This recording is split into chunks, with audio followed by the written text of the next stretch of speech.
Hello, welcome to the FilmPulse.net podcast. This is episode number 107. My name is Adam. With me today, we have Kevin. What is going on, Kevin? I'm getting ready for Winter Storm. Titan. Titan's rolling through tonight. Oh, boy. So I have named it Winter Storm Teen Titans. Winter Storm Teen Titans. That's right. It's on its way. That's exciting. It is. Hopefully it's better than K-Pax. I think my dad said that's the 17th storm. Fuck yeah, buddy. This is I think like the fifth snowiest winter we've ever had. We get 5 more inches, man. It's the 3rd. That's nice. Hell yeah. Go for it. I say go for it. That's what I'm talking. I want number 1. Yeah. Well, this week we'll be talking about some news, including the latest Godzilla trailer, along with the winners of last night's Independent Spirit Awards. Before getting into a feature review of the latest film by Jim Jarmusch, Only Lovers Left Alive. And finally, we'll be going over this week's movie predictions, new on video on demand, and DVD and Blu-ray releases. First up, let's talk about some of what we've been watching. Now, Kevin, we're going to start it with you, but you started watching True Detective, right? Yeah. So fuck movies. Yeah, so I want to talk about that and see what your thoughts, because I've been watching it too. So what do you think of True Detective? The very first episode, first off, the opening of it is unbelievable. And then the way that they end that first episode, when McConaughey delivers that line, oh my goodness, I was hooked. Yep. And it was pretty much like right then and there, I was like, you know what? I'm going to call off the next couple of days and just watch all of these. Like, just put life on hold, like responsibilities and all that bullshit, and just watch True Detective. Yeah, that's good. And it's been highly rewarding. I'm interested to see where they go with it. Now, how far did you get? I have episode 6 left. I've been trying. See, I have this thing with TV shows where when I know that I'm not going to have more, I like to take my time with them. Yep. Like I did the same thing with Breaking Bad. Like I didn't have the rest of the season didn't come out on Netflix yet, so I still had like 2 episodes left, and I like to do that wait. Too. Because I love marathoning shows. I love doing that. It's the best.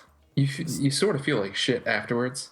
Like once its effect sort of dissipates, you do sort of feel terrible about yourself and your life and the decisions that you make. But during that moment, it's just unbelievable. Well, here's how I feel. It's not that I feel terrible about myself. It's I feel this sense of loss. Like, oh my God, there's no more. What am I going to do with my life now that there are no more episodes of this? That's how I feel. Because when I marathon a show and I'm watching, that's like all I'm watching over and over, you get so much more invested into the show. Yeah. Than if you watch it week to week to week, and you get this attachment. And when it's over, you're just like, oh my God, my life has no purpose. It's true. But anyway, True Detective is incredible. That episode 4. Yeah. The end of episode 3 too. The one shot. The dude walking through in the bungalow ghetto. Oh my God. Yeah. Are you kidding me? For fuck's sake. That's that 6 minute single take shot in episode 4 blew my mind. It's incredible. It was so awesome. And I mean, McConaughey is killing it. Yeah. It's just like he's just given free reign to do whatever the hell he wants to do. And I think it's interesting what they're doing with this show because it's an anthology series. So next season it's going to be completely different cast, a completely different story, might even be a different time period, who knows. And I'm willing to bet that they're going to get, whoever they get to be in it, they're going to be some big name people. Mm-hmm. So I'm pretty interested to see where they're going to take it from here. I am as well. Because, I mean, it's like the lines between television and movies were already being blurred. Yeah, this is the movie. Yeah, this is like the ultimate gray area because every episode feels like a movie. Yeah. I mean, it feels like you're watching a movie that just is 8 hours long. Yeah, it's incredible. And how many cigarettes do you think McConaughey smokes? Oh my God! Why while they're filming this. It's gotta be difficult. Yeah, yeah, it's gotta be difficult. And he does some next level cigarette handling Yeah. type stuff. He's Yeah, a lot of people are commenting on that. he does some crazy shit with that cigarette. But I mean, if you're just sitting there, I guess after a while you gotta start playing with it. Yeah, it's an amazing show. I can't recommend it highly enough. What do you have movie wise? Movie wise, I didn't get to see that much, but I didn't either. So we'll keep it brief. What I did see, I saw some big ones here. Right. So the first was Lawrence of Arabia. I watched Lawrence of Arabia. Okay. And I'd say that's a big one. Yeah, been meaning to watch this for extremely long time.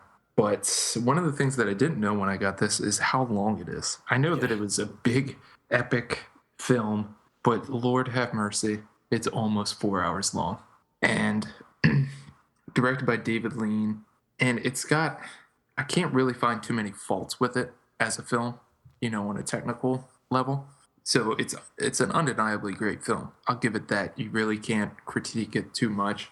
I think some of the performances are a little bit shaky, but from a personal enjoyment standpoint, not really into it at all. Like I said, it's almost 4 hours, and oh god, an hour and 45 minutes of it is just Peter O'Toole on camelback going through the desert. Sounds like good time. Lark. Yeah, good times. But I did get through it.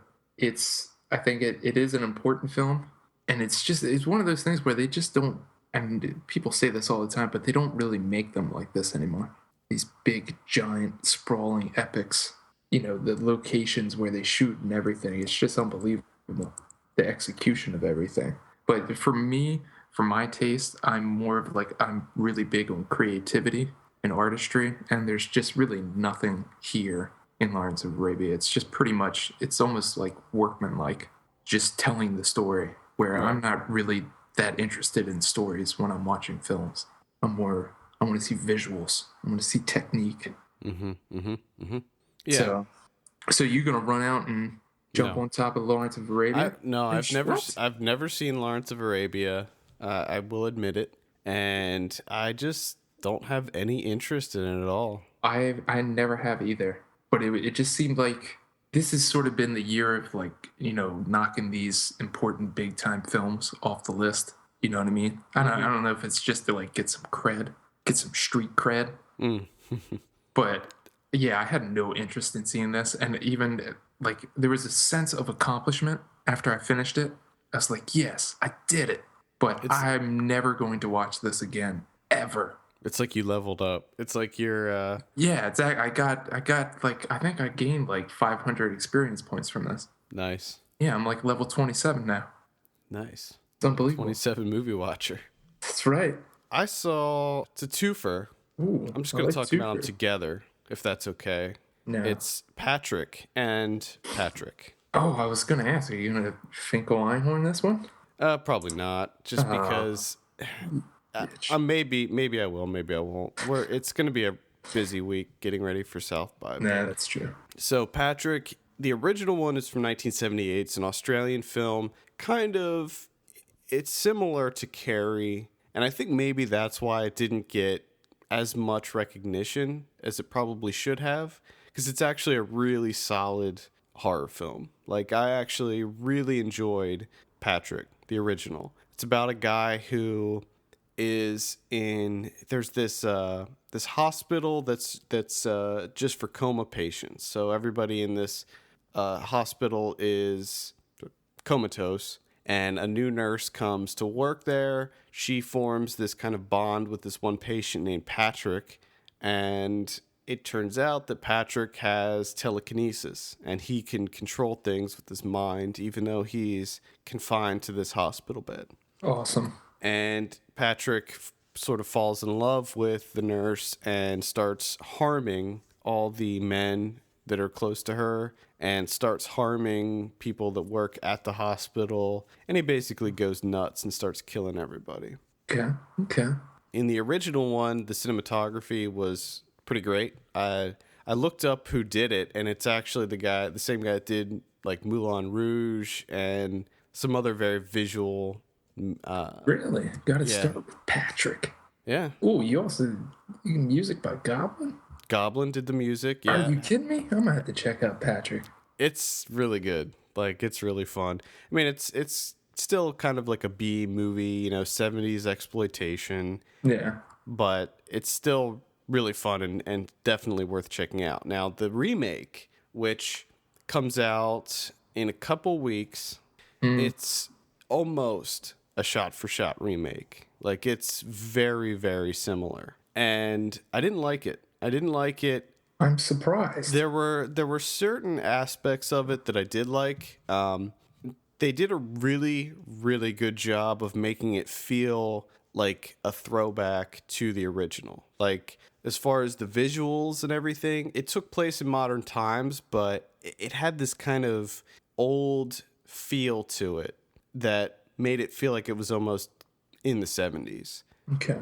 The director, Mark Hartley, he's the same guy that did the documentary Not Quite Hollywood, which was about Australian exploitation films. And he also did the documentary Machete Maidens Unleashed, which was a documentary about the Philippines and how filmmakers from the U.S. used to go over there and shoot exploitation films. So this is a guy that's really kind of in this He knows world. his stuff. Yeah, so he knows his stuff, and it was very, very accurate to the original, almost to a fault, because it's like, why wouldn't you just watch the original? Yeah, that's what I never understand with these films. These like shot-for-shot remakes that they do, and they try and get them, to be exactly like the original. I'm just thinking, just watch the original. Yeah, but then I was thinking about it, and it's like, when you set out to make a remake, you really only have two options, and that's to make it completely different from the original, but maybe include some, little things that kind of are callbacks to it, or make it exactly like the original. Either way, fans are not going to be happy. Yeah, that's why they just shouldn't be done. Yeah, just don't do it. When the idea of doing a remake of Patrick came about, it was pretty much set up for disaster from the beginning. Yeah. Like, there was just no way that this was going to work. But judging it on its own merits, it was fine. The CG, there's some CG in it that was incredibly bad. But there were a couple things about it that they expanded on. It was more violent. It was more gory than the original, which sometimes worked. Sometimes it didn't work so much. But essentially, it's the exact same movie. The music was really good in the remake, and the cinematography was fine, but it wasn't as good as the original. Dominic Alpine. I did notice that the director of the original Patrick's name is Richard Franklin. Yeah. Which, I don't know if you remember my Richard Franklin. No. Oh, my neighbor. That was his name. The one that said that the masters of the universe were going to come back and destroy me. Oh, that guy. Yeah. I wonder if it's the same guy. Oh, well, he's dead. Ah. Richard Franklin, the director of Patrick, is dead. But he also did Road Games, which was another Australian exploitation film that I loved. Yeah, Patrick, check it out. The 78 one. I think that it's because of the remake, the original one's getting a Blu-ray release. Ooh, so, there you go. Yeah. At least that came out of it. Another big one that I watched was Bladerunner. Bladerunner, Running with Bleeds. I watched the Final Cut version, which I guess is the one where Ridley Scott had complete artistic freedom and was able to, cut his film however he wanted.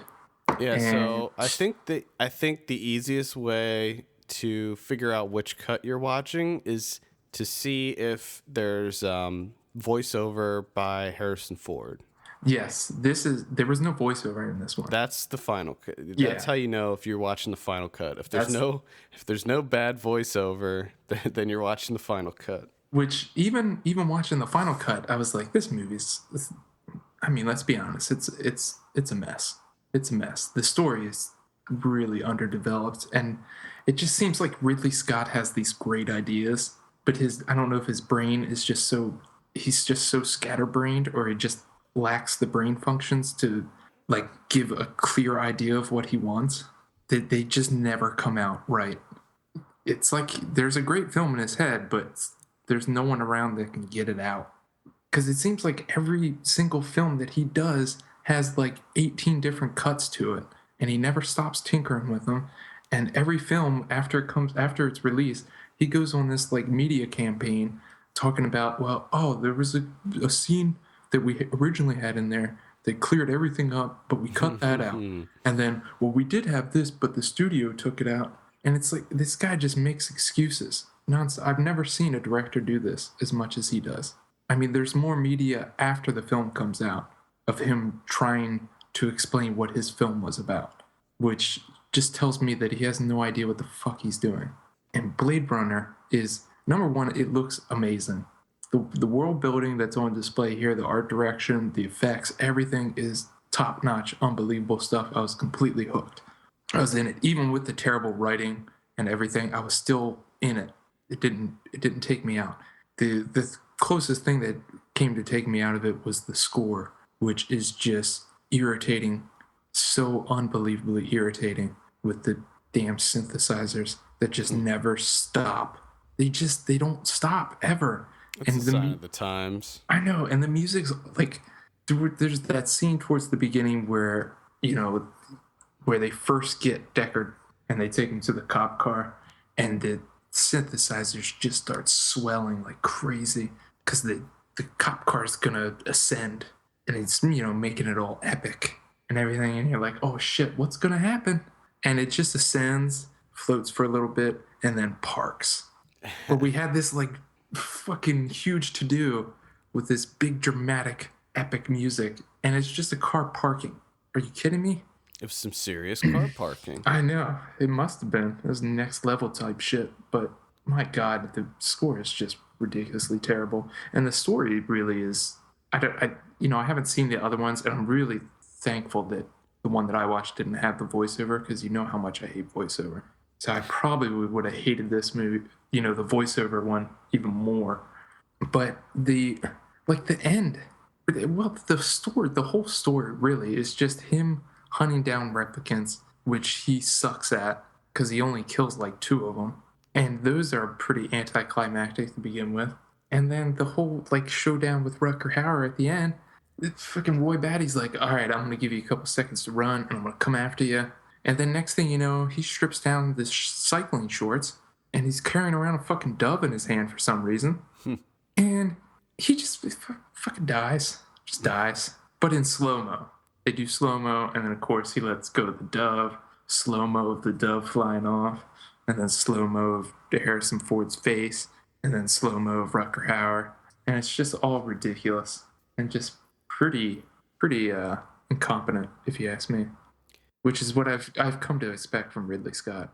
Now, this may be controversial, but I am not a fan of Blade Runner. I was never a fan of Blade Runner.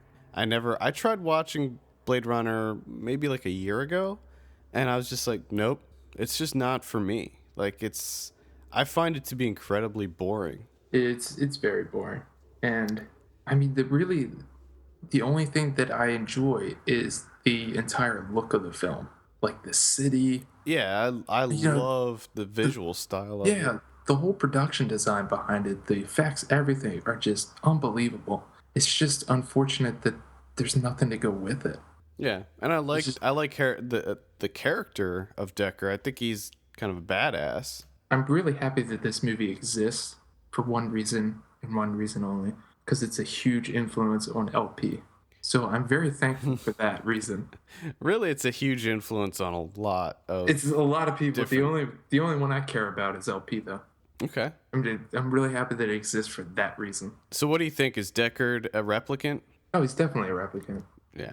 I mean, if he's not, then the story's even more awful than I could imagine. Like if he was just, a Blade Runner that's killing replicants, that just makes it so unbelievably terrible. Because if he's just a regular Joe Blow Blade Runner human, why do they only get one to do this? Like, do they not? Know. They only have one Blade Runner? Well, okay, they had 2 because Holden got shot. So what? They have two guys. One's in retirement and the other one's Holden, who doesn't check to see if a guy has a gun on him.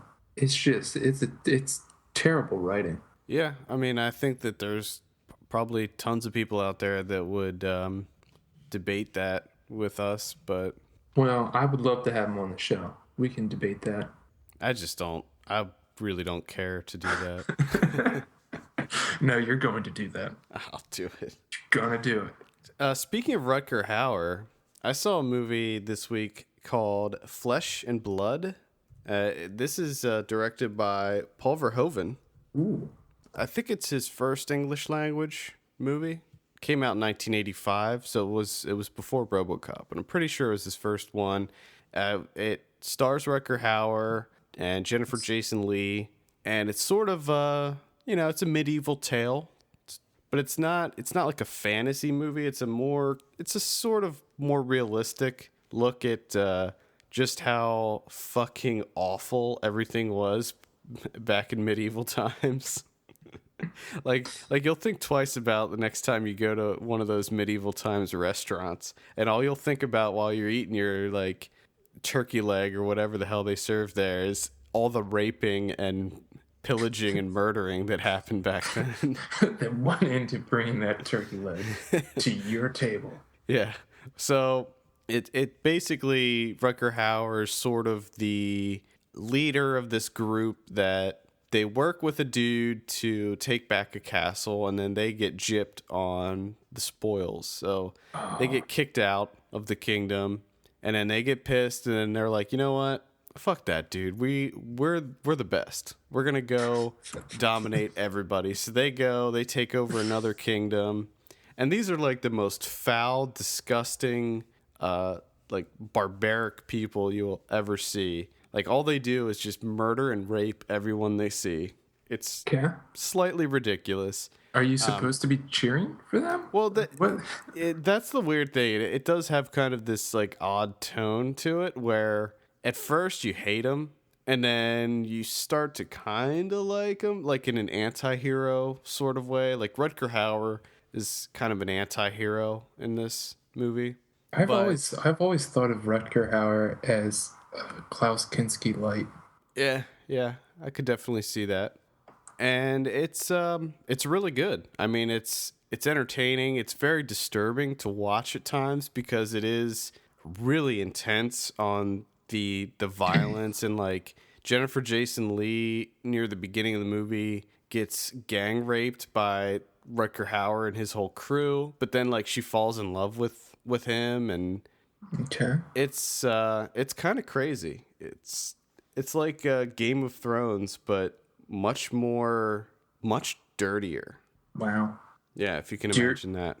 Dirtier than Game of Thrones. Yeah, it's like dirtier and more violent, and it's also kind of a more realistic look at that time period. I mean, Game of Thrones is not trying to be realistic, obviously. There's not dragons in this?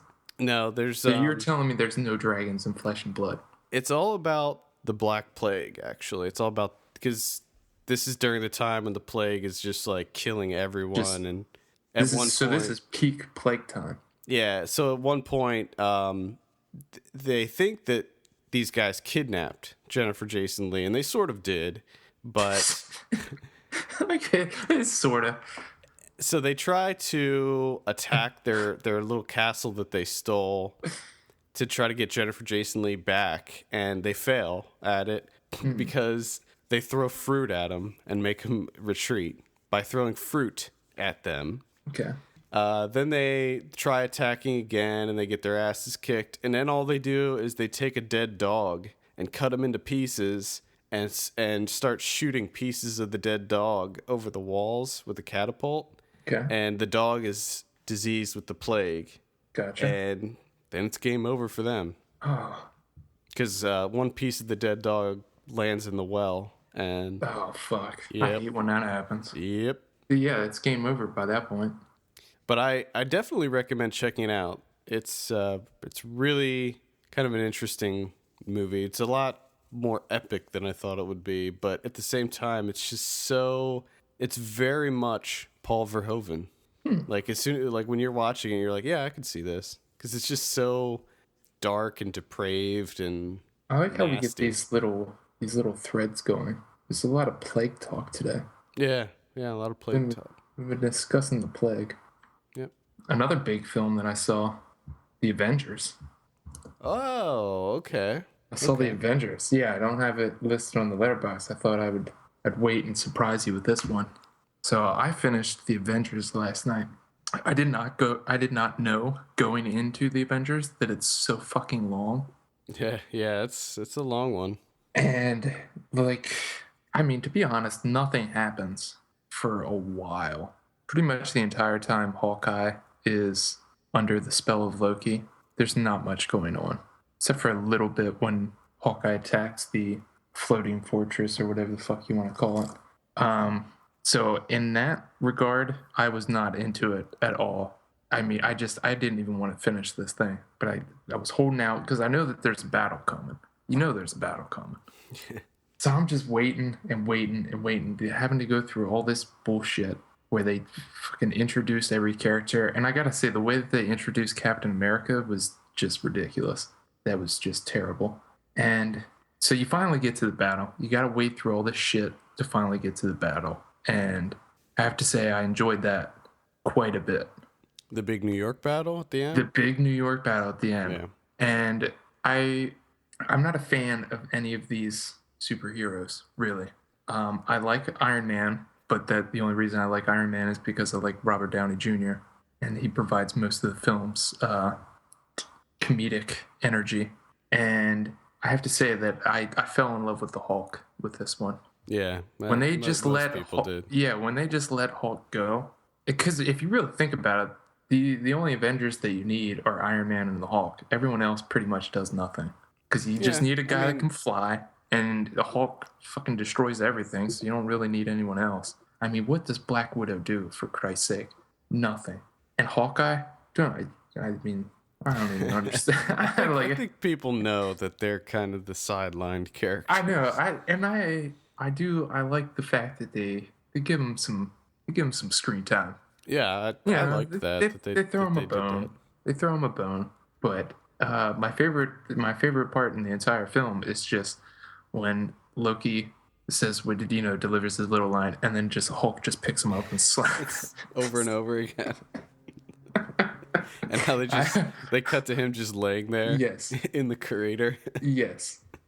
Oh my God, that was hilarious. It was like watching a dog with one of those rope toys, which always makes me laugh for some reason. Just seeing that was enough to recommend this film. Just hold out until you get to see that scene, and it's worth your time. But I have to say I was a little disappointed because a lot of the action sequences up until that big New York battle were just really bland to me. Just that, I've seen it before. Yeah, just all superhero films, their fights, they're all the same. Just crash through this area and crash through this. Destroy this, and yeah. Hopefully that'll be changing. I'm really hoping that they start doing some, because the new Wolverine movie deviated from that. Like with the new Wolverine movie, there's a lot of just focus on fighting rather than destruction. Yeah, and the other problem that I had is, like, in the beginning of the film, I was like, all right, I like the tone of this. They know that it's sort of ridiculous, and they're having fun with it. Yeah. They're snapping jokes left and right. It's really entertaining. It's sort of like a grown-up cartoon. And you're just having fun with it. And then, up on the flying fortress of whatever the hell it's called, they start trying to like inject like serious moments. And I'm just like, no, don't do that. You're ruining it. Don't take yourself seriously. It gets humorous, but not in a good way. So I wish they would do less of that. I'm totally on board with pretty much all the Marvel stuff. So I just think it's fun. It's just fun, entertaining. It was an alright time. I had fun with it. It took entirely too long to get fun though. I think the people that are into the Marvel universe and are into the characters, that doesn't matter, because I think that a big part of a lot of these movies is just being able to see all these different characters coming together in one movie. Like that's a big thing for comic book people. Anytime that there's like a crossover or whatever, Like that's a huge deal, and a lot of people like myself kind of watch a lot of the shows and stuff just to see, just on the off chance that there could be a cameo of somebody else, Yeah. in it. So I think Which, that's a big yeah, part of it. I mean, you gotta give it to Marvel and Whedon. They know how to exploit that. Yeah, but I mean, that's what they're doing is they're translating the comic book to Yeah, I mean, yeah. the concept of a comic book, the structure of a comic book to a movie, and I don't know why that hasn't been done before. Because if that's what works in the comic books, why wouldn't you just make the movie have that same kind of structure? Oh, because you get their studios getting involved. Yeah, They want to make ridiculous. decisions when they don't know anything about it. And finally, they're realizing, you know what? Oh shit, this does work. Like, Yeah. if we make the movies just like the comic books, it'll work. Now, I admittedly don't really know anything about the Avengers or any of these superheroes. I was never into them. So the little scene at the very, very end, what was that all about? Like, That's what are they alluding to? They're alluding to that's Thanos. He's a really big time villain, and I think that they're going to be taking him on in the Avengers too. Okay. Because I think there was a rumor that he was going to be the villain in Guardians of the Galaxy, but it looks like now that's not happening. It looks like the Collector is the villain in Guardians of the Galaxy, and I think maybe the Collector works for Thanos. Okay. All right. So all of this is just going completely over my head. yeah, I think we'll By the see. way. I think we'll see him again in the Avengers too. I'm just sitting here going, oh yeah, okay. Sure, Okay. sure. Yeah. Makes sense. All right. Well, the only other one I saw was Nonstop, starring Liam Neeson. A little movie that came out this week. I'm sorry to hear that. It was generic. I was really bored by it, and I guess it was just my state of mind at the time. I just really wasn't in the mood. Like I forced it, and I shouldn't have, and it just ended up being mediocre. I had a feeling that that's what was going to happen. And, like, there was just red herring after red herring after red herring. And you think it's this guy because he does something suspicious. And then you're like, oh, nope, it's not that guy. It must be her. Nope, not her. And it just goes on. And I don't know. It was fine. Like, there wasn't a lot to complain about other than the fact that it was just very generic. It was nothing. It was a nothing of a movie. Nothing of a movie. Good times right there. I want to try and guess who it was without even seeing it. I'm just looking at the cast list here and tell me if I'm right or wrong. I'm just going to try and pick a name. Was it? Yes. Yes! Yes! Oh, fucking nailed it. I'm gonna bleep the name, but you are correct. Fucking nailed it. Knew it. It had its moments. There were certain cool moments, but overall, fairly generic. Raised a lot of questions that it never really answered. That I can't really say without spoiling anything. But is there any time where the plane flips upside down? No. I was hoping they would do that. No, there's some cool stuff that they do on the plane. Probably not the best movie to see, like 6 days before I go on a flight. But well, if it's on your flight, you should know that some shit's going to go down. Yeah, that's all I saw. That's all oh, no, wait. I saw Nokas, which I wanted to talk a little bit about. This is a movie from 2010, which never made it to the U.S., which is slightly odd, by Eric Skilsberg, who you would know him from Insomnia. He did the original Insomnia from 97 with Stellan Skarsgård. Less Skarsgård going on this week. And then he did the American movie Prozac Nation, which I think that's what ended it. It's probably why his movies don't come over here anymore. But Nokas is the true life story of Norway's most spectacular bank robbery, which involves 13 guys dressed up in SWAT gear with just a shit ton of automatic assault rifles, grenades, everything. And they decide to rob this bank in what looks to be like a pretty small town. And doing a little bit of research of the actual what happened, and watching the film, it looks like he nailed it. Like it's pretty much a perfect reenactment of what happened. You sort of get that sense, and the whole movie itself it's not like your typical heist movie. There's not a lot of like high octane action or any of those types of tricks. It's very steeped in like realism. So everything sort of plays out in real time, and it switches between the actual crew members and the bank employees and the police officers that are trying to stop the entire situation. And it's just unbelievable to see it.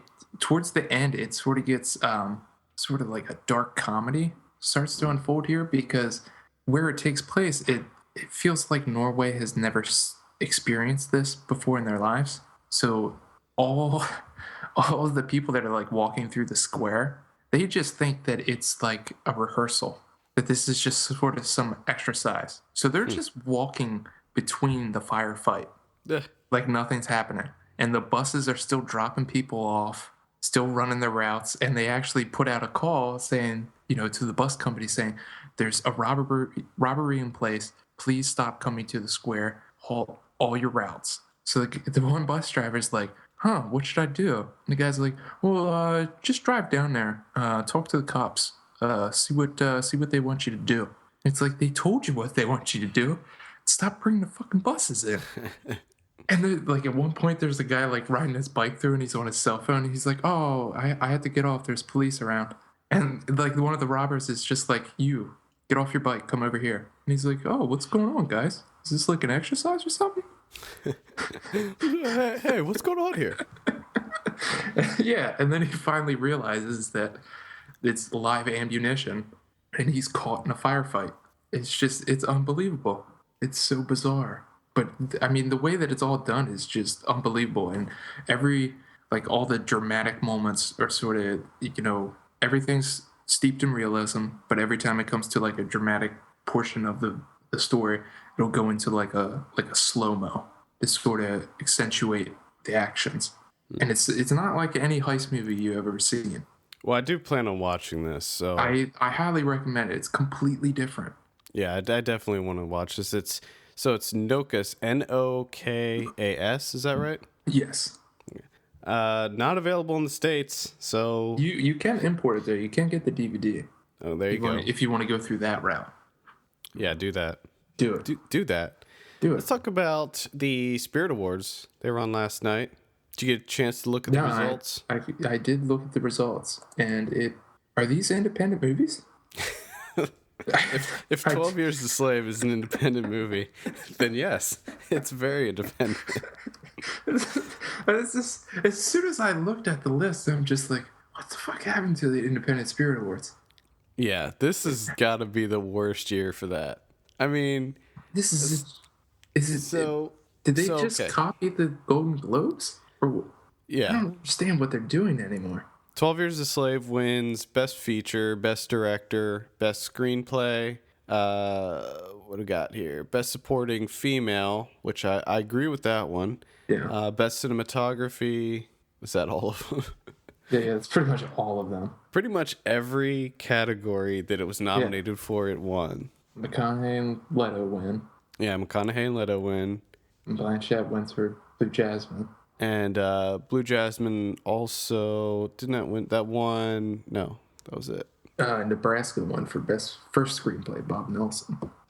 Best Documentary went to 20 Feet from Stardom. Why? What? I don't understand this 20 Feet from Stardom. Active Killing, stuff. Come on. That's what is happening? Like, is 20 Feet from Stardom actually that good? I'm going to have to watch it because... But I feel as though it should, but at the same time, I don't give a shit. Well, yeah, that's why I haven't seen it yet.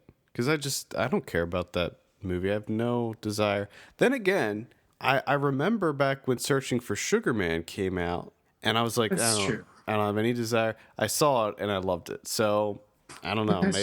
Maybe there is something there. You can't judge it, but you have perhaps one of the greatest documentaries, at least top 5 documentaries ever made. Yeah, and it loses to a documentary about backup singers. Yeah, that's Cool. probably. The Cassavetes Award went to This Is Martin Bonner. I like that. Yeah. I was happy with that one. Best first feature was Fruitvale Station. Yeah. Best international film was Blue is the Warmest Color. Okay. That's fine. Sure. That's fine. I'm cool with that. He's alright. So that's the Spirit Awards. Not very exciting, and I have a feeling that the Oscars are not going to be very exciting either. I mean, for me, it just seems like the Independent Spirit Awards, they have nothing really that sets them apart anymore. Well, not when the nominees are the same ones that are getting nominated for the Golden Globes. Exactly. It used to be something entirely different. It was, something different from the Golden Globes and the Oscars. And it was like, okay, we have our own award ceremony now. This is awesome. And now it's just like the poor man's version of the Golden Globes. Yeah, when it's the same thing. I mean, maybe they should initiate. They need to maybe come up with a more clear definition of what they consider to be an independent film. Because if 12 Years a Slave is in there, why isn't, I don't know, Gravity, or just what's going to stop them from putting in all these other big movies that may be able to say that they're independent, but I don't know. Maybe they need to impose budget restrictions. Well, for me, the only thing that I think, for me, the John Cassavetes Awards and Best First Feature are the only things on here that make me think, okay, yeah, these are independent film awards. Everything else I'm looking at, I don't get that. Yeah, I agree. Outside of maybe the Someone to Watch Award, the Truer Than Fiction Award. I mean, hell, even the Robert Altman Award went to Mud. Yeah. What? Yep, I don't know.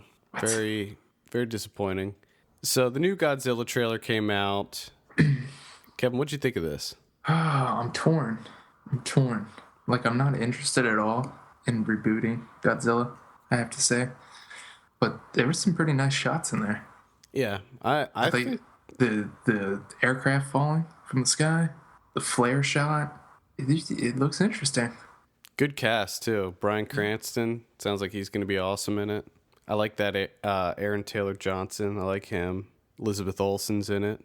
I have to say, I'm a bit interested here.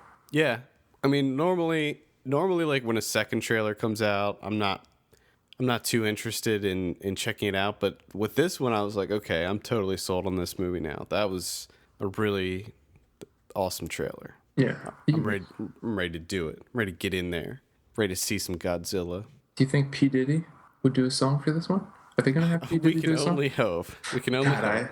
I hope that happens. That was him and Jimmy Page. Is that right? Robert Plant. Oh, Robert Plant. Or no, what? Yeah, it was Jimmy Page. Yeah, Sorry. that's what I thought. So Godzilla, check out that trailer. Should definitely get you pumped for it. And honestly, I wasn't interested in a Godzilla reboot either. No, and I mean, I wasn't interested in Godzilla reboot, and then finding out that it's the guy that did Monsters, I was even less interested because I wasn't, I really wasn't into monsters at all. But I gotta say, this looks pretty good. Yeah, I'm pretty excited. So Sony's developing, or no, not Sony, Warner Brothers is developing a Minecraft movie. Fuck yeah. What do you think about this? I'm still holding out for the Playmobil movie. You let me know when that happens, and then we can talk. Minecraft? I don't give a shit about that. Stop it. Just come up with original ideas, for Christ's sake. Here's the thing. I like Minecraft. I think it's a brilliant game. I think that it's really good for kids. Is it just going to be like an hour and 45 minutes of someone building a house, though? And that's what I'm wondering. Like, how are you going to make this into a movie? Like, what are they going to do here? And supposedly it's live action. So how are they going to do that? But you know what? It could be another Lego movie, and it could be something that's you don't expect to be any good, and it turns out to be amazing. I mean, there's a lot of room if they make it like a comedy. You know, there's a lot of room for humor with Minecraft just because it's so ridiculous. So I don't know. Maybe it'll be good. Normally, before I saw the Lego Movie, I would immediately dismiss it. But now I'm like, you know what? I don't know. Any other news stories you want to mention before we get into this Only Lovers? Nah, let's jump into the Only Lovers Left Alive. This is the latest film by Jim Jarmusch. Synopsis states a story centered on two vampires who have been in love for centuries. Oh, that's sweet. Stars Tom Hiddleston, Tilda Swinton, Mia Wasikowska, John Hurt, and Anton Yelkin. Also, Jeffrey Wright's in there. Got to mention him. Yeah. Big fan. So you're going to be reviewing this sometime soon for the site. So I think I'll start it off. Now, it's no secret that I'm not the biggest fan of Jim Jarmusch, and I was not a fan of this movie either. I had a feeling that's how. Now, I liked it significantly more than Limits of Control, but for the most part, I felt that I was being whined at for 2 hours. It just felt so whiny to me. And I'm going to coin a new term. I don't know if this has been coined by anybody else, but I'm claiming it. I'm looking it up right now. So we have slow burns, right? Okay, slow burns. We got This isn't a slow burn. Okay. Because when you say, "Oh, that movie was a slow burn," that's referring to the fact that there was something burning to begin with. I'm going to call this movie a no burn. A no burn. It's no burn because it's a movie that kind of just like a lot of Jarmusch's movies. It's a kind of movie that meanders through the runtime, but there's there's no payoff. There's nothing that happens. He's all about meandering. And it's just a nothing. It's a nothing. You think there's going to be some sweet vampire action? Nope. Don't even think about it. You get a little bit. No, that barely even. That's not. Oh, I laughed at that scene. Yeah, I pretty much. I figured you wouldn't like it. I figured that you would like it more than Limits of Control, because there seemed to be a little bit more going on here. Yeah, there is. There's not much, but yeah. I love the fact that you said that it just whines at you, because I do get that feeling a little bit. Like Tom Hiddleston's character just feels. Yeah, I just wanted to slap him in the face. It's vampires as elitists. Yeah, and he thinks he knows everything, and all the regular humans are just called zombies, and we fucking destroy the world, and vampires are responsible for all the great culture, all the literature, the art, the music, and you're right, he does just whine. Yeah, and how he rallies against technology, like how he just refuses. He creates these weird contraptions to do video calls with Tilda Swinton. Yeah, and yeah, I definitely see where you're coming from. I will say that it looks gorgeous. Looks amazing. Gorgeous. The way that he got Detroit to look is just. I mean, that looks like a completely alien planet. Loved it. And I also loved the opening, just the whole opening sequence with the spinning camera above them and above him. That was amazing. I also have to say the other really high point for me was the music. I thought the music was fantastic. That's funny because I hated it. Ooh. I hated the music. Oh. I despised it. But wow. It felt like whenever I would rent something that would be straight to video in the 90s, and it would be like that generic rock playing. That's what it felt like to me. Sort of that feedback, psychedelic. Yep, I just wasn't. Not into that. But I'm sort of into that, so I enjoyed that. But it did seem sort of like an excuse. This movie felt like a cinematic version of Jarmusch's Match.com profile. You know what I mean? Where he's just like, this is what I'm into. This is how I feel. These are my likes. These are my dislikes. Yeah. Like, I mean, he even takes, because, I mean, that whole, where they take that sideline and do sort of like the tour of Detroit, which was a little bit weird, but it sort of worked a little bit. But I didn't like that it started off with him, like, reminding us, like, hey, I'm friends with Jack White. Oh, yeah, that. From the White Stripes. We're buddies. That's where he lives. And you're just like, are you fucking kidding me? Like, come on. Yeah. I also hated when they showed, where was it that wherever they went, and they showed, like, there were, like, full-on music performances in this movie, too. Yeah, come on. That definitely feels like a Wim Wenders type influence there, because he has the tendency to do that. And yeah, it felt like films do that. I absolutely hate it. It felt like it was the final scene in the movie Idle Hands with Devon Sawa when they did a musical performance by The Offspring. We always come back to Devon Sawa. Always back there. Oh god! You think Anton Yelton is the new Devon Sawa? Yeah, I loved his character though. I thought he was great. I thought John Hurt was great. I thought John Hurt was great. I didn't like Mia Wasikowska, but she was a character we weren't supposed to like at all. Yeah, but I think the film really took a nosedive when she showed up, because it came very predictable. I knew exactly what was going to happen. Oh, of course. Yeah, of course, you knew what was going to happen. You're like, oh, great. Let's go through this. I liked the fact that when they drank the blood, it was almost like a drug. It was like they were taking heroin. Mm-hmm. I liked those scenes. A little inconsistent with it, because 1 second they're drinking the blood and they're like, practically passing out because it looks like they're in such ecstasy, and then the next scene they're at a bar, they're at that club drinking. Yeah, and they're not doing the same thing. Yeah. Maybe that was like the bottom shelf blood. Maybe. Could be. There's like a lot of weird little nitpicks I had with it. Okay. Like the fact that in this world, apparently you can die from tainted blood. And if so, what was it tainted with? AIDS. AIDS? I don't know. That was my guess. The super kind of AIDS that kills you in like 2 seconds. But you're a vampire. Come on. Yeah, that's true. I just that was like, I was like, okay, what's going on here? I thought that Tom Hiddleston's obsession with wiring was interesting. that scene when he looks up and he goes, look at that, and it was just the jumble of wires. Yes, I thought that was interesting. And what was up with the gloves?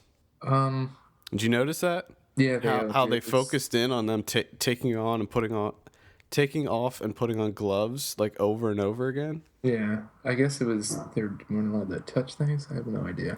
Well, yeah, that doesn't make sense, because that's what I thought at first. Because I was like, oh, well, maybe it's like they keep the gloves on in case somebody touches them and they don't want to feel like how cold they are because they're vampires. But there's that one scene when Mia Wasikowska's holding hands with Anton Yelkin. She's not wearing gloves. Oh shit!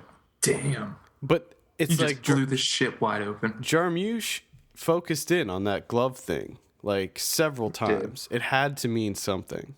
They probably didn't. He's just doing the old modernist tricks. Just add enough enigmas and puzzles, and people think something's there. I mean, he does reference James Joyce, so I mean that's the guy that sort of started it, with Hiddleston's passport name being Stephen Daedalus. Yeah. And her being Daisy Buchanan. It's just like I'm saying, it felt like him just referencing his likes, what he's into. Like, hey, I'm gonna make a reference to James Joyce because I like him. Like, and there's that whole extended sequence montage of her packing books and reading books. I'm just like, this just seems like an excuse for you to be like, I'm into Basquiat. I actually knew him. We hung out. Oh, Infinite Jest. Yeah. Yeah, I thought that was kind of funny. But I did like that at least Tilda Swinton's character was a counterpoint to Hiddleston. Yeah. Because she sort of realized that the only reason any of this exists is because of the zombies. Yeah. Which, it's just the humans. And and I did sort of like that take on it, how it does feel as though he's like this super elitist, and you know how he makes the comment like, oh, I hope she doesn't get famous because she's too good for that. Right. Yeah. And just that whole that whole idea of people that are like really into music and film and art, whatever, and they keep it to themselves, like they don't want anyone else to have it, which I've never understood. I think that's the dumbest thing in the world, because if you like it so much, you would think that you would want to share it with people. Right. Yeah. Exactly. Because the only way that you really came into it is someone else, turned you on to it. I mean, that's the only way that me and you got into films. Yeah. You got to learn it. You got to hear it from, find out about it from somewhere. It's not like you just wake up one morning and you're fucking hipster god and you know everything. You just wake up and you're like, I'm in the Czech new wave, dude. Fuck you guys. Oh, God. Yeah. Well, either way. I like that a little bit, but yeah, I mean, to go off of you is, it does, first off, it's a bit too long. Yep. And it just meanders in certain points way too much. Like her packing books, her dancing. Like there's an entire sequence where she's just dancing. Yep. Like before she leaves to go to Detroit, just dancing around. I don't want to see you dance. It doesn't add anything to anything. And you packing your books. I don't give a shit about your library. Do something else.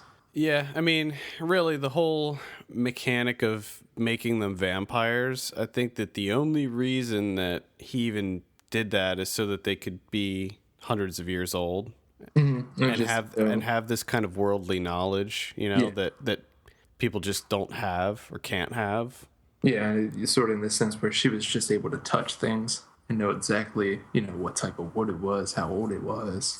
Yeah, and just like the type of experiences that they had and stuff. I thought all that was interesting, but if that's what you're going for, I'd kind of want a little bit more of that rather than just them being depressed about living in Detroit. Like, move out of Detroit. If you're so depressed and you want to shoot yourself with a wooden bullet, get out of your dank ass apartment.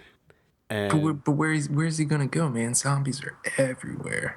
Zombies are everywhere. They're knocking on his door. Fucking zombie rock and roll kids. So I guess we're led to believe that he's like some sort of reclusive rock and roll legend, right? Yeah. Like he's just amazing. It's just so fucking... Well, there's the montage that showed you. Fucking beating on his guitar with a drumstick. Yeah. Yeah. Playing his guitar with the bow. Oh, shit. No one's done that before. He's intense. That's probably where those guys got the idea from the vampire. Because there's the whole John Hurt's Christopher Marlowe character, who's, an actual playwright. Right. That influenced Shakespeare. So, they have those little lines where Marlowe's like, oh, when I wrote Hamlet, and I wrote some of these things and gave them to people. Yeah. What are you going to give this out of 10? I'd give this probably maybe 6.5. I know I definitely liked it a lot more than you did, because, I mean, we've talked about it numerous times before. Occasionally I want to see a film that's just style. I wasn't really too concerned with the actual story itself. And the story wasn't bad enough that it took me out of watching the great visuals. Yeah, but, Plus, I know that that's usually Jarmusch's aim. He's not really a story-heavy type director. That's fine. I mean, I don't hate the guy. I just haven't been that into his newer stuff. I think there's two types of Jarmusch fans. There's ones that think Ghost Dog is awesome, and there's others that think Ghost Dog is the biggest piece of shit they have ever seen. Maybe not that harsh. Well, I think that even including Ghost Dog in Jarmusch's filmography is kind of probably shouldn't be done, because I don't think that that's an accurate way to gauge the man's movies. I think it's weird that people are really into Ghost Dog. I like Ghost Dog, but I'm not going to say it's a good movie. I like it because there's people that think that it's like a masterpiece. Oh no, which is I find it's ridiculous. The scene when Forrest Whitaker's like doing the kung fu with the guns. What the fuck? It's awesome. Either way, I'm gonna give Only Lovers Left Alive a I'll give it a 5.5. Ooh. No, we're not too far. Like I said, I didn't hate it. I didn't hate it. There just wasn't enough there. I agree that I liked all the visuals, but I mean, 2 hours of mostly an apartment. You know, like most of the movie takes place in his apartment, and after 20 minutes of that, I'm like, all right, I gotcha. I see what there is to see in this 1-bedroom apartment. What was up with the bathroom too? How he was like, don't go in the bathroom, it's out of order. I'm not sure. Never showed us what was going on with that. That was, I mean, I was thinking that they were gonna, like, after he leaves, they're gonna cut to the bathroom and show like a dead body in there or something, but nope. We're just gonna leave it. Maybe that's where he stores his blood. I don't know. I thought that they showed him putting it in the fridge or something, in the kitchen. Sure. He did keep books in his fridge as well. It's just, they're vampires, dude. They're so above you. Yeah. They're so cultured. You can't understand them. Don't even try. They're just so cool, and they're Ray-Bans, sitting in the corner of the club, drinking their blood from the flask. That's right. They're like the original hipsters. Ugh. Jesus Christ. All right, let's move on. I believe that Only Lovers Left Alive, for those that want to see it, comes out in theaters April 11th. Limited release. Yeah. So you can check it out then. Let's move on, talk about some predictions. Last week we said Nonstop, 54 for you, 42 for me, actual 58. So not too bad for Nonstop. Son of God, you said 60. No. I said 26, actual 24. Oh, you nailed it. Yep. So, Son of God, not too good. Next week we have 300 Rise of an Empire. What are you thinking on this bad boy? 22. I'm going to say it's a little bit better than that, and I'll say 36. Okay. I think it's going to be terrible, though. Mr. Peabody and Sherman. Mm-hmm. Why does this exist? Oh, my goodness. 42 for me on that one. 42. I'm going to say like a 60. Looks so bad. I don't understand rebooting these old things. And then finally... Who's into Mr. Peabody and Sherman? I mean, the people that remember that are not going to go see that. I just don't get it. People that remember that are like in their 50s now. I mean, I remember watching like reruns of Rocky and Bullwinkle and when they would have that on, but the movie looks nothing like the show. I think it'd be cool if they did it in the same animation style, but just just update it a little bit, just a couple little tweaks. Make it look cleaner or something, but just have it the same style. That'd be cool. Yeah. Too risky. They're not gonna do that, dude. Grand Budapest Hotel also comes out next week. 120. 120? Okay. Does it go that high? We can make it go that high. We'll say, okay, you'll do 100. Lock me in at 120. You'll do 120. I'm gonna do 134 on Grand Budapest Hotel. Perfect. Video on demand next week. We have Nymphomaniac Part 1. Oh. That's a big one, yeah. Okay. That's a big one. War of the Worlds Goliath. That's a Malaysian animated film. Okay. It's coming out in the States finally. Know nothing about it other than that. Journey to the West also comes out. That's the latest Stephen Chow. Ooh. Which I saw. It's good. It's funny. Oh, that's right. You did see it. Yep. It's worth seeing. I mean, it's not as good as Kung Fu Hustle or Shaolin Soccer, but it's still solid. He's not in it though. That's the biggest disappointment. I don't like that. I wish you didn't tell me that. Yeah. The guy that is the main characters, he's pretty good though. He's an ample replacement. Yeah. DVD and Blu-ray releases next week. We have 12 Years a Slave, Cold Comes the Night, which I don't actually know anything too much about that one. 12 Years a Slave, obviously check that out if you haven't yet. I'm excited for all the deleted scenes and director's commentary and outtakes on that one. Lots of fun outtakes. Oh God, that's one that I'm never going to watch again. No. Great movie, but Great movie. I'll never see it again. not put myself through that. The Grand Master also comes out. That's one I'm excited for. Yeah, I haven't. I missed it the first time around. Yeah, I'm waiting patiently. I'll see it at some point. Hours, which I heard that was good. yeah, Heard that was good. that ended up on mine and Ernie's bottom 10 list. Ooh, Last Days on Mars, I heard that was really bad. correct. Old Boy, which That was awful. we're not too into that one either. The Visitor, which I highly recommend checking out. Fuck yeah, dude. Wheelchair freak out? If you're in the mood for a wheelchair freak out. And honestly, when are you not? Exactly. And if you're not, that just goes to show that you don't really know what you're talking about. Correct. Because you're always in the mood for that. You just don't know it. And finally, we have The Hunger Games Catching Fire. Oh. Any other ones? No, there's no Criterions coming out. No Criterions? All right. Nothing. I'm taking a break.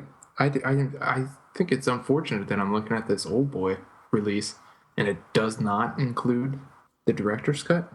Did you see... I don't understand that. Did you see the Chinese bootleg cover of Old Boy? No. Look it up real quick. Oh boy. Chinese bootleg. An unnecessary subpar remake? Yeah. They put that on the front? That's on the DVD cover. That's the pull quote is an unnecessary subpar remake. That is hilarious. That is the greatest thing ever. Yeah. But I'm also looking at there's a Chinese Drive bootleg cover. Look that up. I think I saw that before. Because that's awesome. Does they have it's not even the right movie. They just cut Gosling's face on there. It's got a sniper rifle.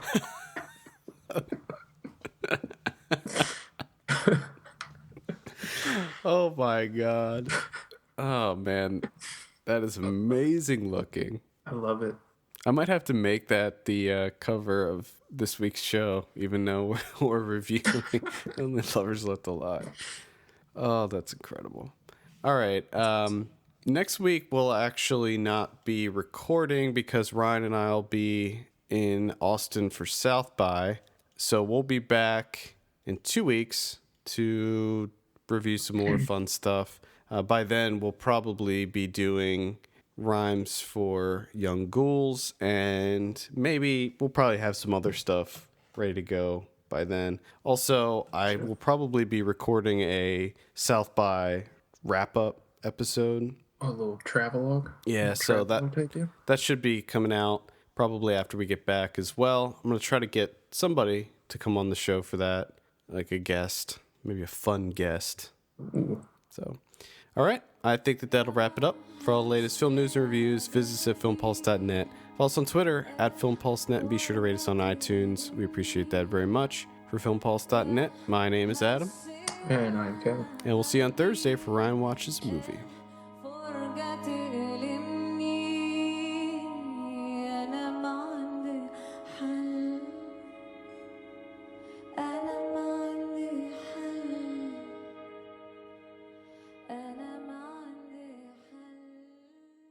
It was all right. Right. What the fuck just happened? That was awesome.